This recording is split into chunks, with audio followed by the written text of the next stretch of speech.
Ice cream ready అండి, చూసారుగా. దీనికి కావాల్సిన పదార్థాలు: blueberry, banana, kiwi, vanilla ice cream పొడి. ఫుల్ మిల్క్ తీసుకున్నానండి. మిల్క్ని బాగా వేడి చేసుకోవాలి. కొంచెం మరిగిన తర్వాత వెనిల్లా ఐస్ క్రీమ్ పొడిని మిల్క్ వేసుకొని కలుపుకొని మిల్క్లో కలుపుకోవాలి. మరిగినాయండి. ఇప్పుడు వెనిల్లా ఐస్ క్రీమ్ పొడిలో మిల్క్ వేసుకొని ఉండలు లేకుండా కలుపుకోవాలి. కలుపుకున్న ఐస్ క్రీమ్ పొడిని ఇప్పుడు మిల్క్లో కలుపుకోవాలి. ఉండలు లేకుండా కలుపుకోవాలి. 1/2 కప్ షుగర్ యాడ్ చేసుకోవాలి. చక్కెర కరిగిపోయిందండి. ఇప్పుడు మిశ్రమం దగ్గర అవ్వడానికి వచ్చింది.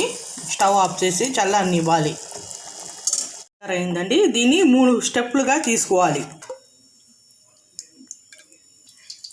ఇప్పుడు ముందుగా ఒకటి తీసుకొని గ్రైండ్ చేసుకోవాలి.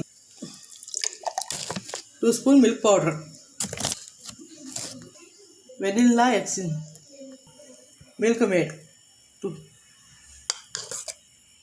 Add blueberry,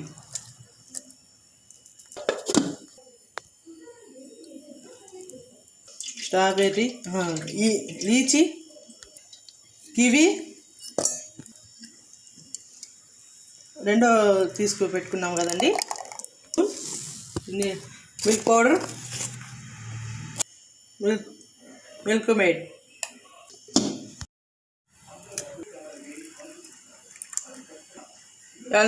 మిల్క్మేడ్, 2 spoon milk powder,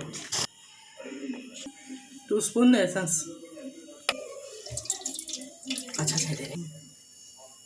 ఇప్పుడు 3 లేయర్స్ ఒకదాని తర్వాత ఒకటి వేసుకోండి.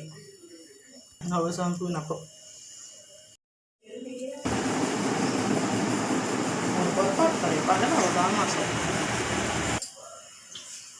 8 అవర్స్ ఫ్రిడ్జ్లో పెట్టుకోవాలి.